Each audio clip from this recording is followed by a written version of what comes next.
Assalamualaikum warahmatullahi wabarakatuh. Alhamdulillah, anak-anak sayang.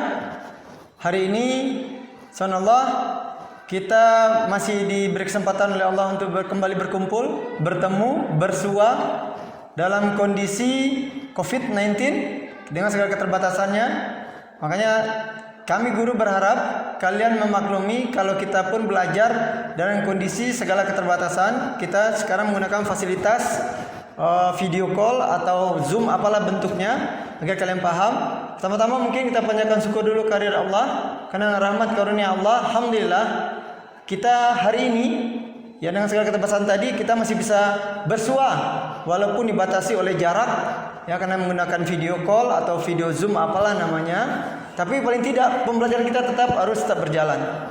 Nah, tidak lupa kita sampaikan salawat dan salam tetap semoga tercurah kepada junjungan alam Nabiullah Muhammad sallallahu alaihi wasallam karena yang bisa dipungkiri pengorbanan beliau, perjuangan beliau sehingga Islam sampai pada kita. Baik pengorbanan waktu, tenaga, bahkan mungkin jiwa beliau korbankan untuk dini Islam sampai kepada kita. Nah, harusnya kita tetap menjaga nilai-nilai keislaman itu tetap terjaga di hati kita dan pemahaman diri kita.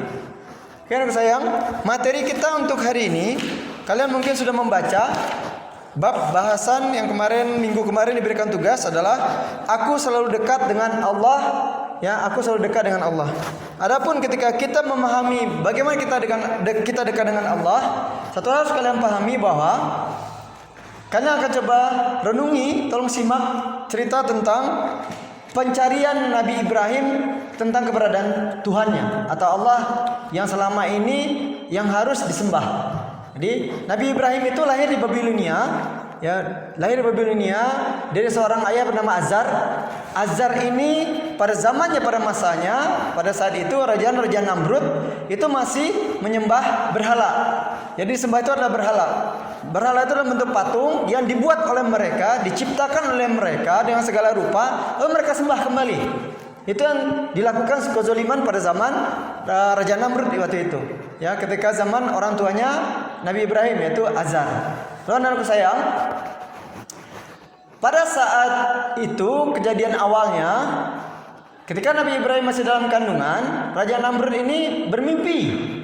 Mimpinya adalah mahkotanya tiba-tiba diambil oleh seorang pemuda yang tiba-tiba datang dan masuk ke dalam istananya. Ketika dia terbangun, dia berpikir apa yang terjadi dengan mimpinya ini. Lalu besok paginya Raja Namrud mengumpulkan semua peramal-peramalnya. Karena pada zaman dahulu setiap raja itu dia punya peramal atau penafsir mimpi. Ya, ketika bermimpi dia akan tanya sama peramalnya, mimpi saya seperti ini loh. Ini apa yang akan terjadi? Dan biasanya itu kejadian dari peramalan mimpi dengan mimpinya itu tidak akan berbeda jauh. Makanya pada saat itu raja-raja itu sangat percaya dengan penafsiran mimpi yang disampaikan oleh para peramalnya. Nah, setelah ditanya kepada para peramalnya, salah satu peramalnya itu berkata bahwa, "Hai Raja Namrud, suatu saat akan lahir seorang bayi, di mana bayi itu akan mengambil tahta dan kekuasaanmu." Kalian pahami? Seorang penguasa itu ketika dia memiliki kekuasaan, dia akan mempertahankan kekuasaannya itu bagaimanapun caranya. Bagaimanapun caranya akan dilakukan. Hatta dia harus mengorbankan banyak jiwa agar tahtanya itu tetap terjaga, kekuasaannya itu tetap terjaga. Itu yang terjadi. Nah, Raja Namrud akhirnya berpikir keras agar tahta dan kekuasaannya tidak sampai diambil oleh orang lain.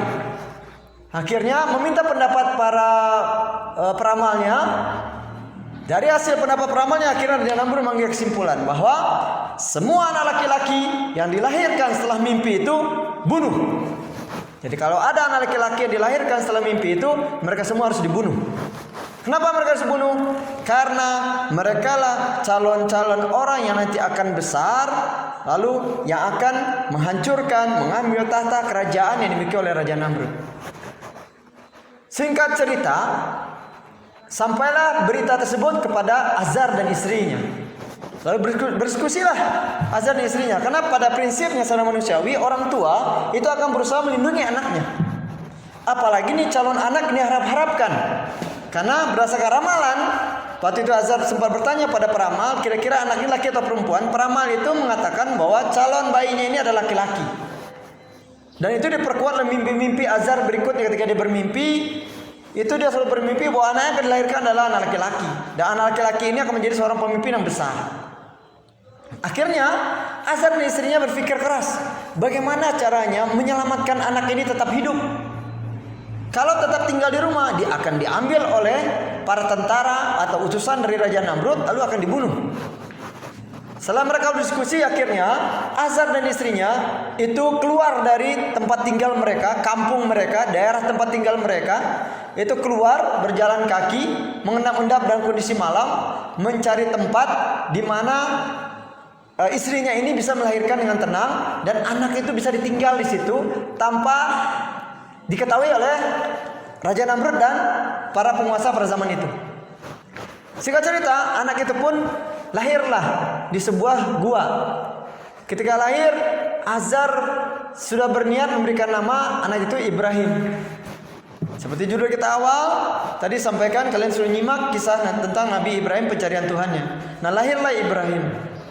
Bayangkan seorang bayi yang ditinggal di gua, terus orang tuanya kembali pulang. Kenapa pulang? Kalau mereka berlama-lama di gua, itu akan diketahui oleh utusan Raja Namrud atau pemerintahan Raja Namrud pada saat itu. Kenapa? Kalau dia pagi tidak ada di rumah, itu pasti diketahui keluar. Dan itu akan dicari. Dia pergi kemana? Makanya akhirnya mereka mengendap keluar dari kampungnya, memberi makan, menyusui, karena pada saat itu masih bayi, disusui oleh istrinya Azar. Setelah menyusui, mereka kembali lagi ke kampung mereka, mengendap-endap sampai pagi. Agar menjelang pagi mereka sudah sampai di kampungnya, agar tidak ketahuan oleh pemerintah Raja Namrud. Itu yang terjadi pada saat itu. Nah, ketika Nabi Ibrahim di dalam gua tersebut berlama, mulai tumbuh kan, mulai berkembang dari bayi menjadi balita, balita menjadi anak remaja. Nah, ketika remaja inilah Nabi Ibrahim mencari Tuhannya. Jadi anak sayang, pencarian Tuhan itu harus mulai dari kalian sekarang. Apalagi kalian, kalau SMK itu kalau menurut ayah itu harusnya sudah dewasa. Jadi pencarian Tuhan itu harus kalian mulai dari sekarang. Kalau belum kalian mulai, kalian rugi. Kita lanjut kisah Nabi Ibrahim. Ketika Nabi Ibrahim remaja, itu dia mulai proses pencarian Tuhannya. Kenapa? Dia merasa resah. Tidak mungkin makhluk seperti dia dan alam sekitar yang dia lihat. Begitu dia keluar gua, dia lihat, subhanallah, indah banget alam ini. Tidak mungkin tiba-tiba tercipta sendiri. Pasti ada yang menciptakan. Pasti ada yang berkuasa atas dirinya dan alam sekitarnya. Akhirnya dia berpikir pasti ada yang memilikinya dan itu yang berhak untuk disembah. Akhirnya Nabi Ibrahim melakukan pencarian Tuhannya itu dengan segala macam pertanyaan yang butuh jawaban. Hebatnya Nabi Ibrahim, dia mencari jawabannya sendiri itu dari proses pencariannya, observasi alam yang dia lakukan. Nah, observasi itu maksudnya mengawasi sekitarnya, lalu dia mencari pembenaran dari pencarian Tuhannya. Nah, akhirnya Nabi Ibrahim pada saat itu dia melihat alam sekitar. Ketika pagi hari, dia melihat munculnya matahari. Sebuah matahari yang bersinar terang, ya, dengan sinarnya itu menyinari sekitarnya, menerangi sekitarnya. Dan dia sangat besar, tidak bisa terjangkau oleh tangannya Nabi Ibrahim, tidak bisa dia datangi. Bagi Nabi Ibrahim ini sesuatu kekuatan yang hebat.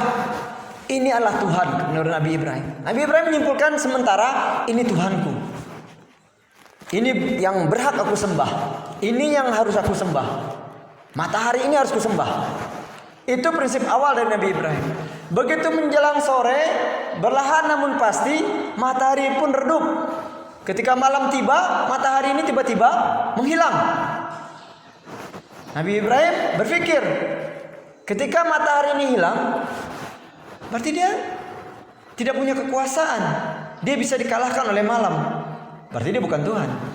Karena Tuhan itu pasti paling hebat. Nggak mungkin dia menciptakan Nabi Ibrahim dengan segala bentuk tubuhnya, pengoperasian tubuhnya, baik itu anggota tubuh yang terlihat atau tidak, yang ada organ dalam tubuhnya itu, jantung, paru-paru dan segala macam, aliran darah segala macam, oksigen, itu tanpa ada yang ngatur. Itu hebatnya Nabi Ibrahim berpikir. Akhirnya ketika dia lihat matahari hilang di malam hari dan bisa dikalahkan oleh gelapnya malam, matahari itu bukan Tuhan. Diambil kesimpulan awal berikutnya bahwa gugur keyakinannya bahwa matahari itu sebagai Tuhan. Terus siapa Tuhan? Kalau matahari bukan, muncullah bintang yang berkelap-kelip ketika malam. Karena pada saat itu kebetulan belum ada bulan, bintang berkelap-kelip.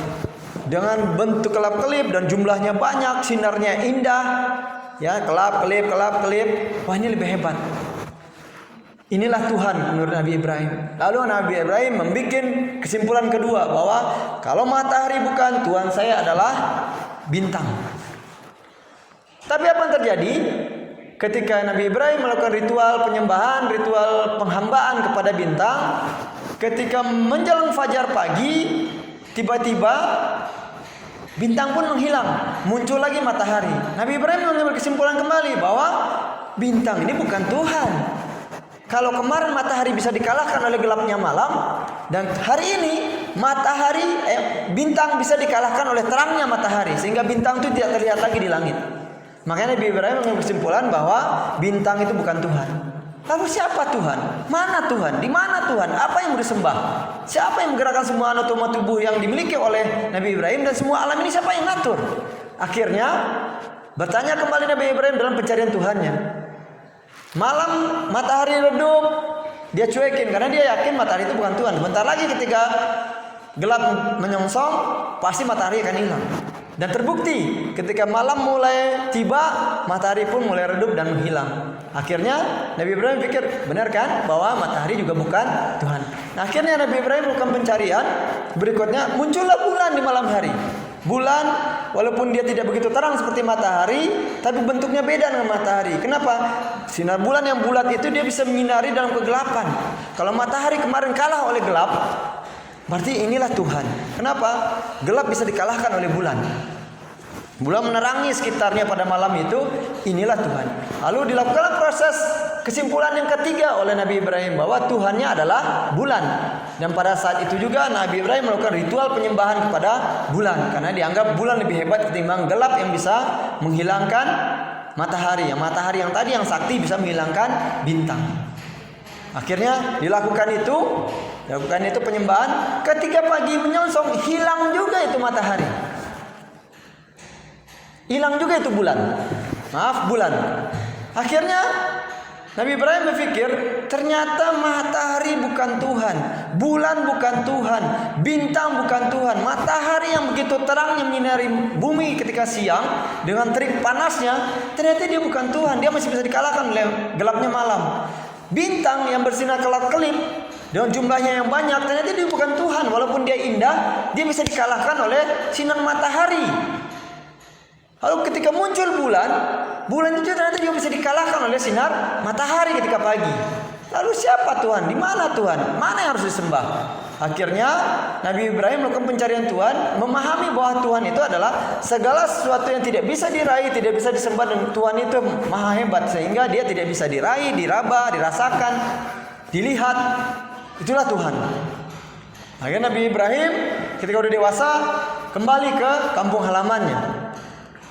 Pada saat itu karena sekian tahun berlalu, Raja Namrud melihat nggak ada ternyata ramalan yang benar dari para peramalnya. Dia tetap berkuasa. Akhirnya Raja Namrud lupa dengan kebijakan dia bahwa setiap laki-laki itu anak laki-laki yang dilahirkan harus dibunuh. Kenapa? Dia merasa sudah aman karena pada saat ketika diramalkan semua anak laki-laki itu sudah dibunuh semua. Dia lupa ada satu anak laki-laki yang selamat, itu Nabi Ibrahim. Nah, ketika Nabi Ibrahim kembali ke kampung halamannya, dia melakukan suatu strategi yang hebat. Nabi Ibrahim itu. Apa strateginya? Dia harus mendakwah kepada semua keluarganya yang paling awal. Yang pertama kali dia dakwahi itu adalah ayahnya, Azar. Azar sangat murka pada saat itu kepada Ibrahim. Ketika Ibrahim bilang, "Ya ayah, patung-patung ini buatan kita. Dia tidak berhak untuk kita sembah." Kenapa? Dia tidak lebih berkuasa ketimbang kita. Kita jauh lebih berkuasa ketimbang dia. Kenapa? Dia kita yang bikin. Kenapa suatu benda yang kita buat lalu kita sembah kembali? Kenapa benda yang lebih lemah ketimbang kita terus harus kita sembah? Dengan logika seperti itu, Azan yang sempat emosi akhirnya berpikir, benar juga kata-kata Nabi Ibrahim. Ternyata Ibrahim ini cerdas. Bahwa nggak mungkin lah benda yang kita buat sendiri, bikin sendiri, terus kita sembah sendiri. Sedangkan kita lebih hebat timbang dia karena kita yang bikin. Kenapa harus kita sembah? Nah pada saat itu akhirnya hilanglah keyakinan Azar kepada para patung itu. Nabi Ibrahim tidak puas di situ saja. Dia harus bisa menyampaikan dakwah kebenaran ini tentang pencarian Tuhan ini kepada penguasa pada saat itu, yaitu Raja Namrud. Tapi Nabi Ibrahim punya strategi, trik, kehebatan, kecerdasan. Itulah kecerdasan anugerah yang diberikan oleh Allah kepada setiap para nabi. Nah Nabi Ibrahim itu punya kecerdasan. Kalau dia tiba-tiba datang ke Raja Namrud, sudah bilang, Namrud, Raja Namrud, Tuhan yang harus kau sembah itu bukan berhala-berhala itu, tapi harus ini. Mungkin pada saat ini dakwah Nabi Ibrahim itu tidak akan sampai. Mungkin tidak sampai karena pada saat itu mungkin Raja Namrud murka, lalu Nabi Ibrahim bisa saja pada saat itu dibunuh. Karena dianggap, oh inilah anak yang selama ini menjadi tafsir mimpi para peramalku. Tapi Nabi Ibrahim punya kecerdasan. Nabi Ibrahim tahu pada saat itu umatnya zaman itu sering berburu keluar daerah. Nah pada saat Raja Namrud dan semua laki-laki berburu, itu Nabi Ibrahim tidak ikut berburu. Nabi Ibrahim tetap tinggal di kampung halamannya sampai merasa aman, orang-orang itu sudah jauh dari kampung halamannya. Nah pada saat itu semua berhala dihancurkan oleh Nabi Ibrahim. Tidak tersisa. Yang disisakan itu cuma tinggal satu patung besar, berhala yang paling besar, yang paling hebat, yang paling kuat. Lalu Nabi Ibrahim menaruh palu itu di bahu. Nah, di bahunya patung. Ditaruh di bahunya patung. Setelah itu Nabi Ibrahim pulang ke rumahnya. Nah ketika Raja Namrud dan para laki-laki pada saat itu pulang, mereka kaget. Kenapa? Semua patung berhala itu hancur semua. Lalu muncullah kecurigaan kepada Nabi Ibrahim, karena satu-satunya laki-laki yang tidak ikut pada saat itu adalah Nabi Ibrahim. Dipanggil oleh Nabi Ibrahim. Ketika Nabi Ibrahim dipanggil, itu disidang oleh banyak orang. Bayangkan kalau zaman kalian sekarang, kalian jangankan oleh banyak orang, kalian punya salah, nggak punya salah saja disuruh datang oleh guru, terus berhadapan dengan dua orang guru. Karena kalau Raja Namrud penguasa, kalau zaman sekarang mungkin guru dianggap sebagai penguasa gitu. Nah mungkin kalian sudah ngeper duluan. Nah Nabi Ibrahim tidak. Nabi Ibrahim dengan tenangnya, dengan coolnya. Kalau bahasa kalian sekarang santuy coy. Nah itu santuy. Nah Nabi Ibrahim dengan santuinya, dengan santainya Nabi Ibrahim itu menghadap Raja Namrud dan para pemuka adat pada saat pemuka agama atau pemuka pemerintah pada zaman itu sendiri dikerumuni oleh banyak orang. Lalu Raja Namrud bertanya pada Ibrahim, Ibrahim, satu-satunya laki-laki yang tidak berangkat ketika kami berburu adalah kamu. Otomatis semua patung ini kami lihat semuanya hancur ketika kami pulang. Pasti pelakunya adalah kamu. Nah, Ibrahim sebagai bentuk pertanggungjawaban, kamu harus dihukum. Nabi Ibrahim bilang apa? Oke, saya siap untuk dihukum, tapi buktikan dulu kalau saya yang salah. Akhirnya apa yang terjadi? Akhirnya Raja Namrud bilang, hei Ibrahim, tidak mungkin kalau seandainya patung ini hancur sendiri. Lalu akhirnya Ibrahim berkata bahwa yang melakukan penghancuran ini adalah berhala yang paling besar. Karena palu godam kalau kalian nonton film sekarang Thor gitu ya, THOR, yang punya godam palu yang besar. Nah itu ditaruh di bahu patung paling besar, berhala paling besar. Nabi Ibrahim bilang pada Raja Namrud, itu loh yang salah, karena palunya ada di dia, sedangkan saya nggak ada barang bukti ada di dia. Pada saat itu Raja Namrud sangat murka. Apa kata Raja Namrud? Nggak mungkin sebuah patung benda mati itu bisa menghancurkan benda mati yang lain. Pada saat itulah Nabi Ibrahim berkata, nah itu bisa mikir. Kalau zaman kita sekarang bahasa kita ya, itu bisa mikir. Nggak mungkin kan barang mati bisa menghancurkan barang mati, sedangkan berhala besar itu mati. Kenapa harus kita sembah? Pada saat itu terhenyaklah Raja Namrud. Ini anak ini benar gitu. Tapi karena dia seorang penguasa, karena manusiawi ya, seorang penguasa itu dia punya mental, punya prinsip, dia orang paling hebat, dia orang paling pintar, dia orang paling kuat, dan tidak pernah mau kalah dengan orang lain. Apalagi yang menyampaikan ini dengan logikanya itu seorang pemuda, anak kemarin sore. Akhirnya Raja Namrud walaupun berpikir bahwa apa yang disampaikan Nabi Ibrahim benar, tetap murka, akhirnya menghukum Nabi Ibrahim. Kalian mungkin sudah tahu sejarah bagaimana penghukuman yang dilakukan oleh Raja Namrud kepada Nabi Ibrahim. Nah, anakku sayang, hikmah yang harus kalian ambilnya dari cerita ini adalah bagaimana ketika kalian muda ini harusnya kalian mulai mencari pencarian Tuhan kalian. Jangan sia-siakan waktu kalian dengan perbuatan yang sia-sia. Maaf ya, main game boleh kalian main game, gak ada yang larang kalian main game. Tapi main game itu jangan sampai menghabiskan waktu kalian sehingga kalian lupa untuk beribadah pada Allah. Ketika azan memanggil, kalian lupa untuk sholat. Ketika waktunya kalian harus membaca Al-Quran, kalian lupa membaca Al-Quran. Kalian pahami bahwa setiap pekerjaan sia-sia itu dia akan diminta pertanggungjawabannya nanti di sisi Allah. Nah, mudah-mudahan ini bisa jadi pembelajaran kalian kisah Nabi Ibrahim ini, tolong diambil hikmahnya. Mungkin itu dari kisah Nabi Ibrahim. Nah, kita masuk ke materi, maaf agak panjang kisah Nabi Ibrahim. Yang mudah-mudahan kisah ini bisa menjadi pertimbangan kalian untuk bisa lebih awal mencari penyembahan kepada Allah. Pencarian di mana posisi Tuhan sebenarnya, pencarian Tuhan kalian agar kalian lebih konsentrasi, lebih taat beribadah, lebih beriman kepada Allah pada saat kalian masih muda. Ya, walaupun masih kalah dengan Nabi Ibrahim. Nabi Ibrahim dewasa. Dewasa itu mungkin ukuran SMP, remaja. Ukuran SMP, kalian udah dewasa. SMK itu udah dewasa. Tapi tidak ada kata terlambat untuk kebaikan. Oke, anak sayang. Nah, kalau kita ingin judul kita tadi dari awal adalah agar kita selalu dekat dengan Allah. Yang harus kita pahami pertama agar kita dekat dengan Allah itu, kita harus tahu nama-nama Allah, nama-nama lain dari Allah. Ya, ternyata Allah itu punya banyak nama yang disebut dengan Asmaul Husna, ya, Asmaul Husna. Jadi itu harus kalian pahami. Nah, dalam sebuah hadis Rasulullah itu bersabda, "Kullu bani Adam khata'un wa khairul khata'ina at-taibana." Ya. Yang artinya setiap keturunan Adam pasti melakukan kesalahan dan orang-orang yang baik adalah kembali melakukan kesalahan dan dosa yang sama. Itu harus kalian pahami. Oke, anak sayang. Nah, pengertian Asmaul Husna itu tadi ada dua kata, asma dan husna. Kalau asma itu nama-nama, husna itu baik. Jadi Asmaul Husna itu adalah nama-nama Allah yang terkenal sangat baik, sangat enak kalau didengar. Asmaul Husna. Nah, yang pertama yang kita pahami dari Asmaul Husna itu, kita harus tahu dulu dasarnya, dasar landasan dari nama-nama Allah itu.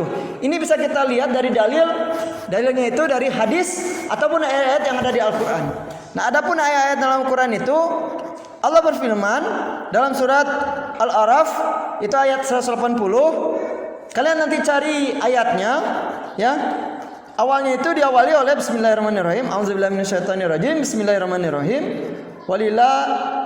Walillahil asmaul husna, ya, fad'uhu biha. Lanjut, ya.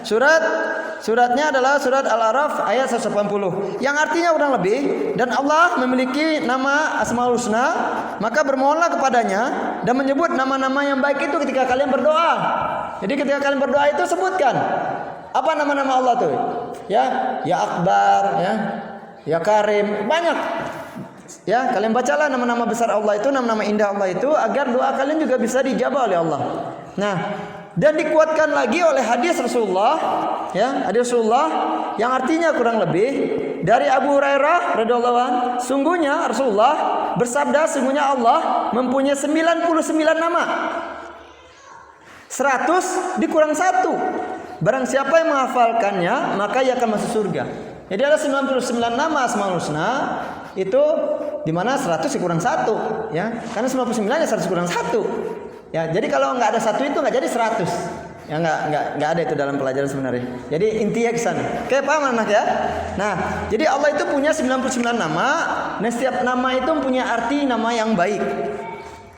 Nah, yang pertama kita akan coba memahami nama-nama Allah itu Al-Karim. Ya, kita cukup bahas 2 dulu untuk minggu ini karena kalian kemarin udah baca. Ini ayat menjelaskan saja. Al-Karim mempunyai arti yang maha memuliakan, ya, yang maha dermawan, ya. Dikuatkan lagi ya dalam firman Allah, ya ayyuhal insanu ma gharaka bi rabbikal karim, yang artinya, hai manusia, apakah yang telah memperdayakanmu terhadap Tuhan yang Maha Pemurah? Surat Al-Infitar ayat 6 ya.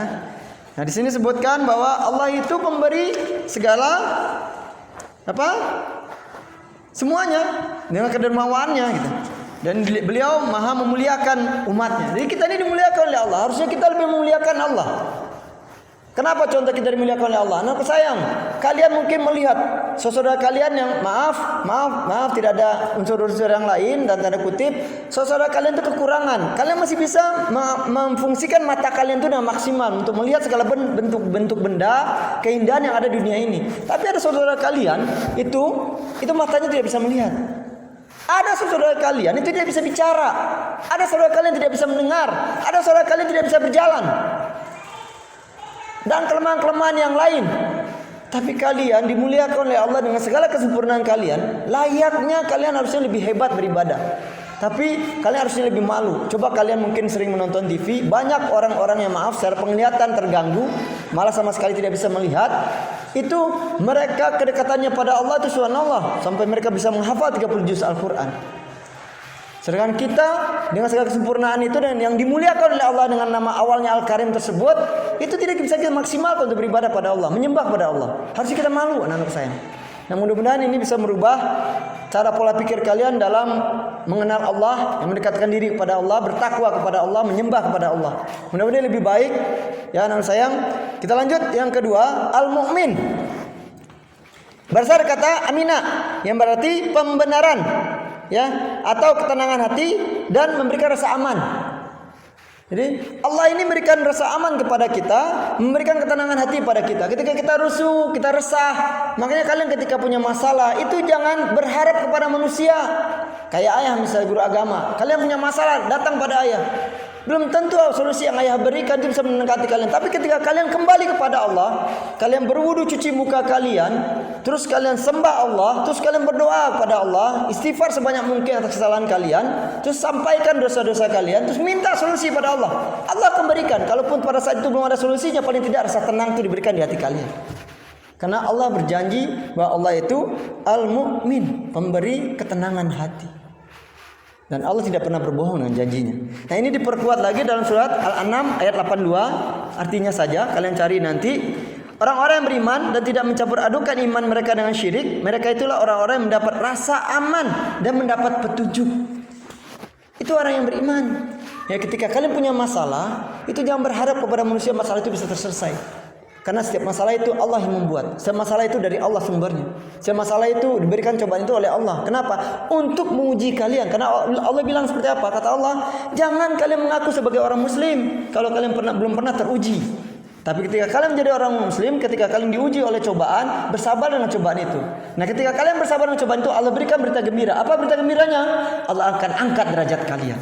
Dan insya Allah ayah yakin derajat-derajat kalian akan diangkat oleh Allah. Tapi dengan catatan, kalian mulai dari sekarang merubah pola pikir kalian tentang bagaimana beriman kepada Allah. Dalam pencarian jati diri kalian, tolong tetap tanamkan bahwa kalian adalah makhluk Allah dan kalian punya kewajiban untuk menyembah pada Allah. Walaupun pada prinsipnya Allah tidak akan pernah merasa rugi dan merasa terkurangi kalau seandainya kalian sholat ataupun tidak sholat.